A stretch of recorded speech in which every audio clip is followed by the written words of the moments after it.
Hello everyone. सो आज हम करने वाले हैं टेक्निक्स यूज फॉर प्यूरिफिकेशन, मतलब प्यूरिफिकेशन वाला पार्ट जो ऑर्गेनिक के पहले चैप्टर में ना, जनरल प्रिंसिपल वाले चैप्टर में, जीओसी से आप कहते हो। तो उसमें ये जो प्यूरिफिकेशन वाला पार्ट है, इस पूरे पार्ट को आज हम कवर करने वाले हैं। और मैं आपको बता दूं, जितने जल्दी और जितने क्रिस्प तरीके से डिटेल में बताऊँगा, और कहीं नहीं है ऐसा वीडियो, है ना। चलिए स्टार्ट करते हैं। तो हम सब्लिमेशन पूरा बेसिक से कराऊंगा, एकदम आपको फील आ जाएगी ये प्रोसेस की।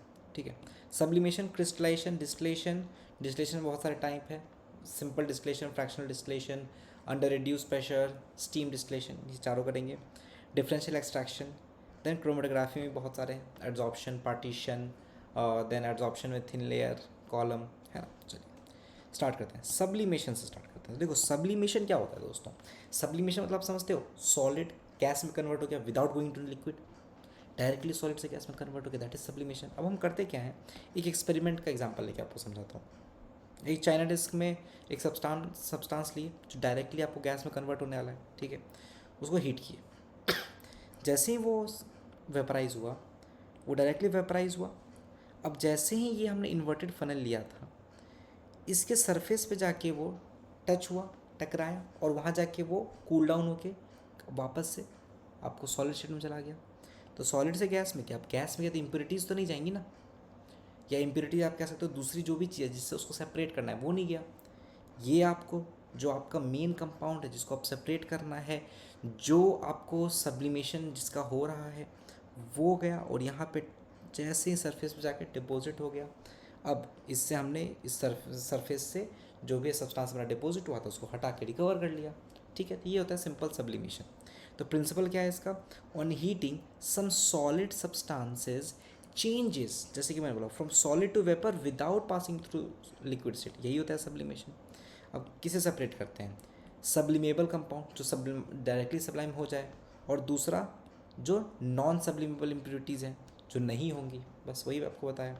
एग्जाम्पल है नैप्थलीन एंड एंथ्रासीन। ठीक। जो भी एनसीईआरटी एग्जाम्पल दिए वो इंपॉर्टेंट। तो अब हम करते हैं क्रिस्टलाइजेशन। तो देखो क्रिस्टलाइजेशन को समझने के लिए, देखो आपको बच्चे तो समझ जाते हैं कि सर क्रिस्टल बनता है, ठीक है, लेकिन असली आपको फील दिलाता हूँ क्रिस्टलाइजेशन होता क्या है। तो देखिए, सबसे पहले आप इसका बेसिक समझिए, मेरा प्रिंसिपल क्या है इसका। ठीक है। तो क्या होता है कि जैसे कंपाउंड है और इम्प्योरिटीज़ है, इम्प्योरिटीज़ से हमें कंपाउंड को सेपरेट करना है। ठीक है। तो यहाँ पे डिफरेंस इन सॉलिबिलिटी पे आता है। ठीक है बात, difference in solubility in a suitable solvent, मतलब जैसे कि मैं यहाँ लिखा हूँ, it is based on the difference in solubilities, difference solubilities किसका, of the compound and impurities in a suitable solvent. यानी मान लो इम्प्योरिटी सॉल्युबल है लेकिन उतना सॉल्युबल आपका कंपाउंड नहीं है। जैसे कि मतलब एग्जांपल लेते हैं कि एक इम्प्योर कंपाउंड है हमारा, उसको डिजोल्व किए एक सॉल्वेंट में जिसमें वो स्पैरिंगली सॉल्युबल, बहुत सॉल्युबल नहीं है, लेकिन हम क्या करते हैं, हम उसको सॉल्युबल बनाते हैं। कैसे बनाएंगे सॉल्युबल, हम उसको टेम्परेचर रेज करेंगे, हीट करेंगे, तो टेम्परेचर बढ़ेगा, सॉल्युबिलिटी बढ़ेगी। ठीक है। अब देखो सॉल्यूशन लिए, अब हम क्या करते हैं, उसको हीट करते हैं। तो हीट करते हैं तो क्या होता है, उसका सॉल्विटी बढ़ते जाता है, बढ़ते जाता है, बढ़ते जाता है, और फिर हीट करने से सॉल्वेंट को भी इवेपोरेट कराते जाते हैं। तो क्या होता है, वो कॉन्सनट्रेटेड सॉल्यूशन हो जाता है एक पॉइंट पे। तो और उसके बाद क्या करते हैं, पूरा इवेपोरेट नहीं कराते लेकिन कराते जाते हैं। ठीक है। तो फिर अचानक से सैचुरेटेड बन गया हमारे पास सॉल्यूशन, अचानक से उसको फिर ठंडे पानी में कूल्ड कर देते हैं। ठीक है। जो कूलिंग करते हैं उससे क्या होता है कि आपका जो कंपाउंड था वो तो हाई टेम्परेचर पर सॉल्युबल था, टेम्परेचर कम होने पर वो क्रिस्टल बन के अलग हो जाता है। ठीक है। और जो इम्प्योरिटीज़ रहती हैं वो सॉल्युबल फॉर्म में ही रह जाती हैं, तो ये अलग हो गया। अब इसको फिल्ट्रेट करके हटा लेते हैं जो इम्प्योरिटीज़ है। जो फिल्ट्रेट में इम्प्योरिटीज़ हटी उन्हें मदर लिकर कहते हैं। ठीक है। जिसमें इम्प्योरिटीज़ रहती है और थोड़े मोड़े अमाउंट ऑफ कंपाउंड भी चले ही जाते हैं, यार अब ठीक है पूरा नहीं हटा, थोड़ा मोड़ा रह गया। ठीक है। अब देखो इसको मैं यहाँ समझाता हूँ। इम्प्योर सॉलिड लिए, ब्लू वाला कंपाउंड है, येलो वाला इम्प्योरिटीज़। ठीक है। इसमें हॉट सॉल्वेंट ऐड किया और इसको हीट करके डिजोल्व करना स्टार्ट किए, कॉन्सेंट्रेटेड किए, अचानक से कूल किए, सारा क्रिस्टल आ गया नीचे जो हमारा कंपाउंड था, और थोड़ा मोड़ा देखिए ब्लू वाला इम्प्योरिटी के साथ, और जो इम्प्योरिटीज़ है वो तो सॉल्युबल रह ही गया, फिल्ट्रेट करके हटा देंगे, बस दिस इज क्रिस्टलाइजेशन। फील आई कि नहीं आई, चलिए आगे बढ़ते हैं।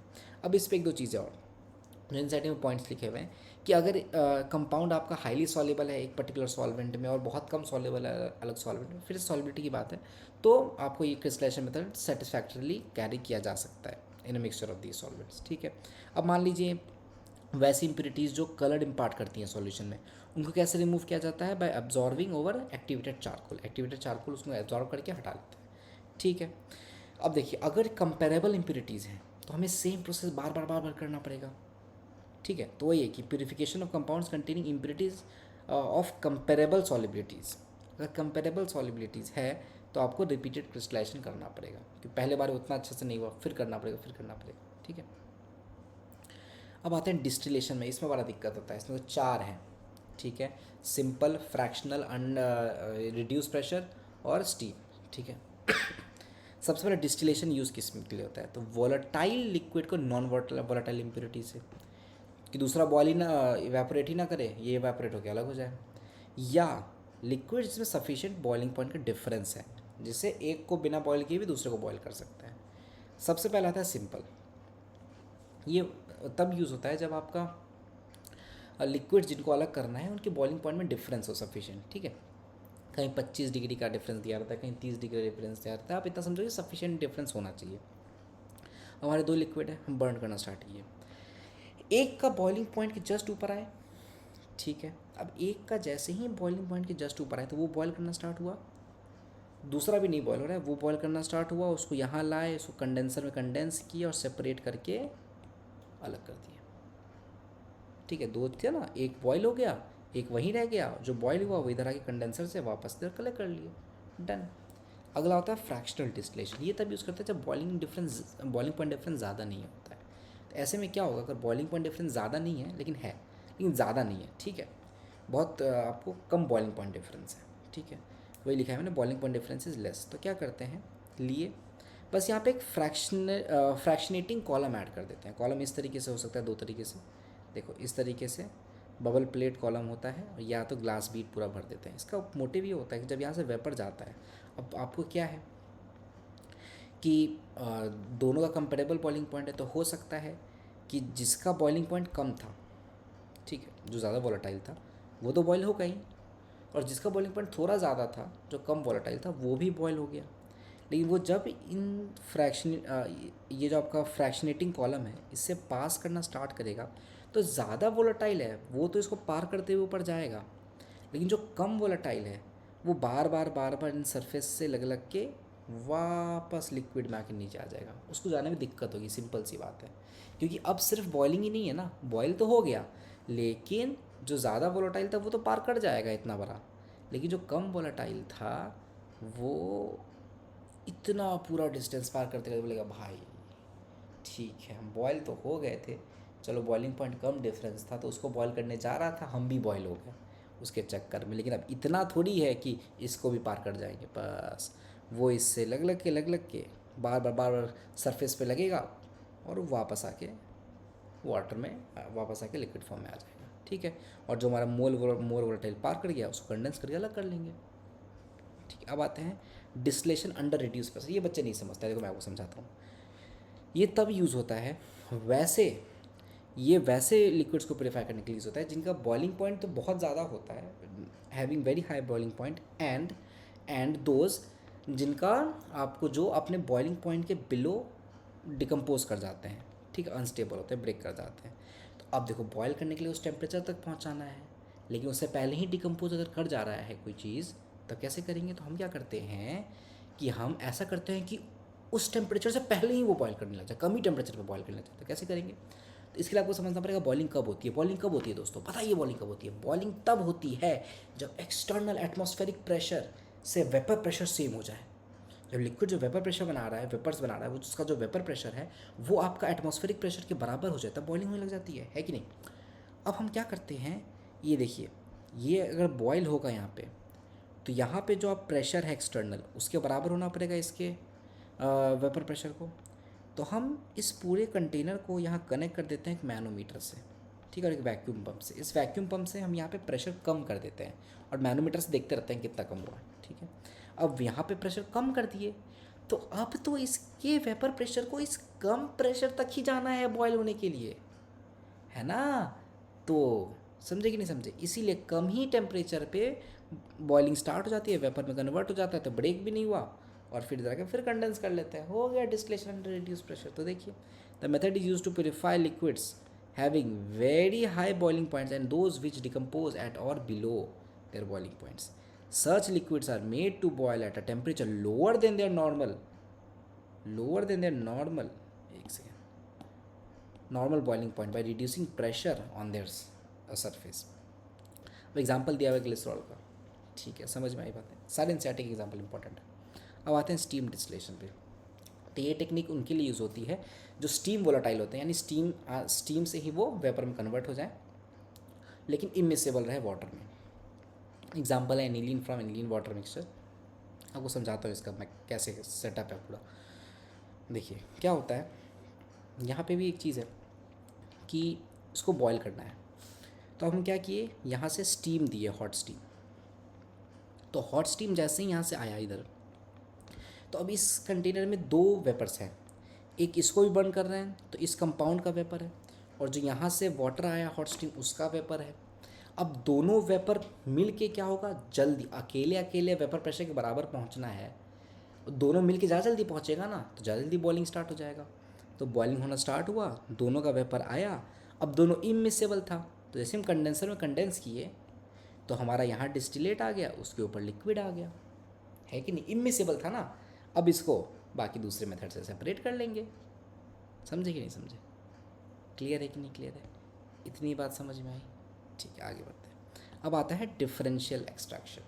अब डिफरेंशियल एक्सट्रैक्शन क्या होता है, देखिए ये बहुत सिंपल सा चीज़ है। एक ऑर्गेनिक कंपाउंड लिए एक्वा सॉल्यूशन में, उस एक्वा सॉल्यूशन से मुझे उस ऑर्गेनिक कंपाउंड को हटाना है, तो हम एक और सॉल्वेंट ऐड कर दिए, ठीक है, ऐसा सॉल्वेंट ऐड किए जिसमें ऑर्गेनिक कंपाउंड ज़्यादा सॉल्युबल है। सॉल्वेंट ऐड किए, उसको शेक किए, क्या होगा, ऑर्गेनिक कंपाउंड उसमें ज़्यादा सॉल्युबल था तो उसमें चला गया, देखो ऑर्गेनिक कंपाउंड सॉल्वेंट लेयर में चला गया, एक्वा सॉल्यूशन जो वाटर था वो अलग रह गया। अब इसको यहाँ से खोलेंगे, वाटर निकलेगा, बंद कर देंगे, हो गया डिफरेंशियल एक्सट्रैक्शन। तो क्या है differential extraction, when an organic compound is present in an aqua solution it is separated by shaking it with an organic compound in which it is more soluble in water. चलिए अब start करते हैं हम chromatography. Chromatography के types हैं, तो types पे तो बाद में आएंगे, पहले क्रोमेटोग्राफी क्या है बेसिक वो समझते हैं। तो देखिए एक एग्जांपल सिंपल सा लेता हूँ क्रोमेटोग्राफी का। देखिए हम क्या करते हैं, एक थिन प्लेट लेते हैं, ठीक है, इस थिन प्लेट पे क्या करते हैं, मान लीजिए हमें जिसे सेपरेट करना है, ठीक है, उस सैंपल को यहाँ से कुछ 2 सेंटीमीटर ऊपर यहाँ पे लगा देते हैं, और उस सैंपल को लगाने से पहले इस थिन प्लेट पे हम एक एड्जॉर्बेंट लगाते हैं, ठीक है, मान लीजिए सिलिका जेल लगा दी, ठीक है। मैं एक सिंपल सा एग्जांपल बता रहा हूँ क्रोमेटोग्राफी का। अब इसको क्या है कि अब इसको हमने कंटेनर में रखा, ठीक है, जिस कंटेनर में हमारे पास क्या है, एक सॉल्वेंट है। अब ये सॉल्वेंट क्या करेगा, इस पेपर में एब्जॉर्ब होकर ऊपर चढ़ना स्टार्ट करेगा, मूव करना स्टार्ट करेगा, ठीक है, या कैपिलरी एक्शन से चढ़ना स्टार्ट करता है, तो आगे देखेंगे हम कैसे कैसे होता है। ये ऊपर आना स्टार्ट किया, तो ये जैसे ऊपर आएगा, इस इंक को जैसे ही टच करेगा फिर इसको भी लेके ऊपर बढ़ेगा, ठीक है, इसको लेके ऊपर बढ़ेगा। अब इसमें जो भी चीज़ें हैं, मान लीजिए ए और बी सी 3 चीज़ों से बना हुआ है, तो मान लीजिए ए यहाँ पे रह गया, बी ऊपर जाके यहाँ पे इस पे रह गया, सी ऊपर जाके यहाँ रहा। तो इस तरीके से ये जैसे जैसे ऊपर लेके जाता है, ए को एक जगह छोड़ा, बी को दूसरी जगह छोड़ा, सी को तीसरी जगह छोड़ा और फिर आगे बढ़ा, ठीक है। मान लीजिए एड्जॉर्प्शन हो रहा है, तो ए पहले एड्जॉर्ब हो गया तो यहीं रह गया, बी बाद में एड्जॉर्ब हुआ, सी बाद में एड्जॉर्ब हुआ, तो ऐसे वो सेपरेट हो जाता है। क्लियर है कि नहीं क्लियर है? अब देखिए जो आपने अप्लाई किया था इस पर सिलिका जेल, उसको हम स्टेशनरी फेस कहते हैं, और जो ये सॉल्वेंट इसको मूव करता है, इनको लेके मूव करता है, उसको मूवेबल फेस कहते हैं, ठीक है, उसको मोबाइल फेस कहते हैं, बेसिकली मूवेबल ही मोबाइल फेस कहते हैं, ठीक है। अब आपको जो जो भी चीज़ें मैंने कही उसको लिखा हुआ है, देखिए chromatography is use to separate mixture into their compounds, purify compounds and also to test their purity, इन सब चीज़ के लिए यूज़ होता है, ठीक है। देखिए mixture of substance is applied on to a stationary phase which may be a solid और लिक्विड, यही स्टेशनरी फेज जो था उस पर ऊपर आपको मिक्सचर ऑफ कंपाउंड जो है, जैसे ये इसको अप्लाई कर दिए, ठीक है। A pure solvent, a mixture of solvent और a gas is allowed to move slowly over the stationary phase, यही नीचे से जो मूव करना स्टार्ट हुआ, the component of the mixture get gradually separated from one another. बोला ना पहले ए रह गया, फिर बी, फिर C. The moving phase is called the mobile phase, वही जो मूव कर रहा है, ठीक है। अब इस बेस क्या प्रिंसिपल यूज़ कर रहे हैं, उसके बेसिस पे दो क्रोमेटोग्राफी होता है, एक एड्जॉर्प्शन, एक पार्टीशन। एड्जॉर्प्शन स्टार्ट करते हैं।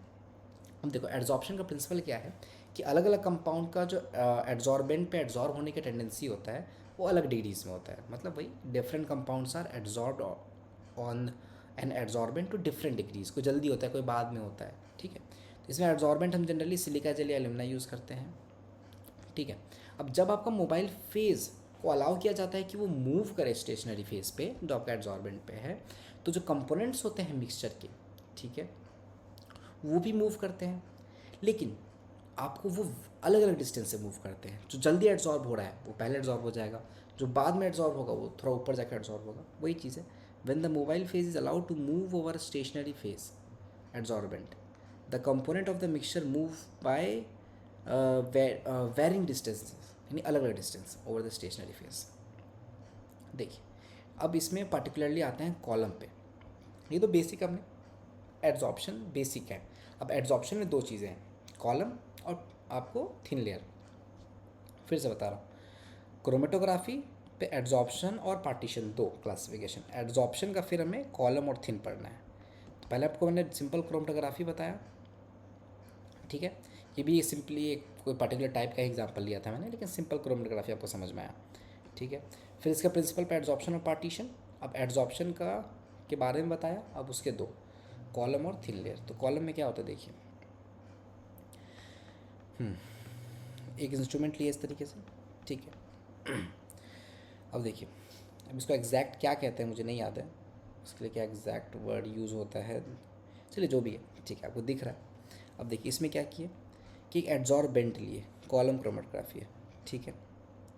अब ये क्या है, ये आपका एड्जॉर्बेंट है, ठीक है, स्टेशनरी फेज़ है आपका। ये आपको हमारा मिक्सचर है कंपाउंड का ए बी सी, जिसको हमें सेपरेट करना है।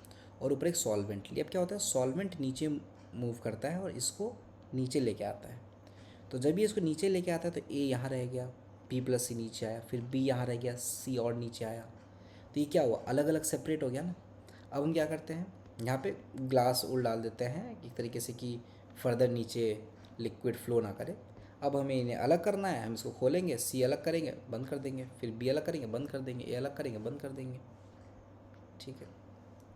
अब देखिए thin layer chromatography. Thin layer chromatography में क्या होता है कि एक जार लिए, जो मैंने अभी आपको बताया था ना, वो थिन TLC का एग्जांपल था एक तरीके से। अब इसमें सिलिका जेल को एड्जॉर्बेंट को कोट कर दिए 0.2 mm थिकनेस। अब ये सैम्पल डॉट एनसीईआरटी में थोड़ा ऊपर बनाया हुआ है, ये बेस लाइन पर बनाना चाहिए इसे, ठीक है। अब सॉल्वेंट है, सॉल्वेंट इसको लेके मूव करेगा ऊपर, और जैसे ही इंक को क्रॉस करेगा फिर ऊपर बढ़ते जाएगा। जो पहले एड्जॉर्ब होना है वो पहले एड्जॉर्ब होगा, जो बाद में होना है वो बाद में होगा। तो इस तरीके से सेपरेट होगा, ठीक है। अब इसके लिए एक फैक्टर होता है, RF factor. This is defined as कितना डिस्टेंस बेस लाइन से आपका वो सब्सटेंस मूव किया डिवाइडेड बाय कितना सॉल्वेंट मूव किया, ठीक है। अब देखिए इस पर कुछ लाइन्स एनसीईआरटी भी दी हुई है, उसको पढ़ लेते हैं कि the spots of colour compounds are visible on TLC plate due to their original colour. जो उनका ओरिजिनल कलर है वो हमें दिखेगा, लेकिन जो कलरलेस है उनको कैसे देखें। आपको नॉर्मलाइज ऐसे देखेंगे तो नहीं दिखेगा क्योंकि कलरलेस है, लेकिन अल्ट्रा वायलेट में वो फ्लोरेसेंस होने के कारण दिख जाते हैं, ठीक है। तो हाँ वही लिखा हुआ है, which are invisible to eye but fluorescence in ultraviolet light. अब क्या होगा, तो उसको अल्ट्रा वायलेट लाइट में दिख जाएगा, रख देंगे तो हमें दिख जाएगा वो कलरलेस वाला भी, ठीक है। और भी तरीका होता है, जैसे आप क्या करते हैं, another detection technique is to place the plate in a covered jar containing few crystal of iodine. अब आयोडीन के साथ रख देते हैं तो जो भी स्पॉट आयोडीन एब्जॉर्व किया वो ब्राउन कलर का हमें दिखने लग जाता है, ठीक है। या कभी कभार एक पर्टिकुलर कंपोनेंट के लिए एक पर्टिकुलर रिएजेंट भी यूज़ होता है स्पेसिफिकली, जैसे एमिनो एसिड्स में be detect by spraying the plate with ninhydrin solution. तो ये स्पेसिफिक है, अलग अलग बस वो पहचानने का तरीका है, ठीक है। मेन आपको ये समझ में आना चाहिए कैसे कैसे मूवमेंट हो रहा है, क्या हो रहा है, ठीक है। अब पार्टीशन क्रोमेटोग्राफी क्या होता है, एड्जॉर्प्शन में एड्जॉर्प्शन बेस्ड था। पार्टीशन में क्या होता है बेसिकली यहाँ क्या करते हैं हम लोग, यहाँ पे हम एक मान लीजिए एक क्रोमेटोग्राफी पेपर लेते हैं, ठीक है। ये सेलुलोज से बेसिकली बना होता है और इसके अंदर वाटर ट्रैप्ड रहता है।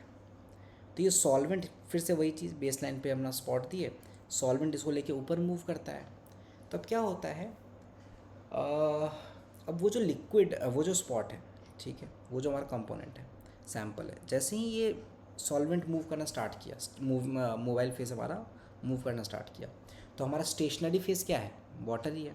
तो अब जैसे ही ये इसको क्रॉस किया, इसको लेके ऊपर बढ़ा, तो ये जो सैम्पल है ये अब दोनों जगह डिस्पर्स हुआ, स्टेशनरी फेज में भी और मोबाइल फेज में भी, ठीक है। अब मान लीजिए जो स्टेशनरी फेज में ज़्यादा सॉल्युबल है उसका जो पार्ट, वो स्टेशनरी फेज में ही वहीं रह गया, जो मोबाइल फेज में ज़्यादा था वो ऊपर गया, थोड़ी देर बाद जाके रुका स्टेशनरी फेज पे। जो और सॉल्युबल था मोबाइल फेज में वो और ऊपर जाके थोड़ा देर और बाद जाके स्टेशनरी फेज पे रुका, ठीक है। यही हम कहते हैं, इसी चीज़ को बोला जाता है, it is based on continuous differential partitioning of components of a mixture between stationary and mobile phase. ये डिफरेंट पार्टीशन होता है, उसका पार्टीशन होते चले जाता है, ठीक है। तो इसमें क्रोमेटोग्राफी पेपर यूज़ करते हैं। Basically paper chromatography partition chromatography का एक टाइप होता है, हमें यही पढ़ना है बस, और कुछ नहीं पढ़ना। पार्टीशन क्रोमेटोग्राफी का पेपर क्रोमेटोग्राफी एक टाइप होता है, ठीक है, जिसमें हम क्रोमेटोग्राफी पेपर यूज़ करते हैं, जिसमें वाटर ट्रैप्ड रहता है, जिसे हम स्टेशनरी फेज कहते हैं, ठीक है। तो ये आपको बता ही दिया, डन। इसी चीज़ को एनसीईआरटी में एक और डायग्राम दिया हुआ है कि ऐसे इस टाइप का अलग शेप का क्रोमेटोग्राफी पेपर ले लेंगे, चलो वो तो ठीक है, किसी भी शेप का ले लो, कोई दिक्कत नहीं। तो ये रहा हमारा प्यूरिफिकेशन वाला पार्ट। तो एक बार खुद से एनसीईआरटी रीडिंग डाल देनी है, ठीक है। आई गेस मैंने आपका टाइम लिया होगा 25 मिनट के आसपास, ठीक है, 20-25 मिनट, डन। तो इसमें आपको इतना करा दिया जितना बाकी जगह आपको 1.5 घंटे की वीडियोज़ में दिखेगा, ठीक है। चलिए, डन एंड डस्टेड, मिलता है नेक्स्ट वीडियो में। अगर हेल्पफुल लगा होगा तो सब्सक्राइब कर देना। बाय बाय, टेक केयर, पढ़ते रहो, जय हिंद।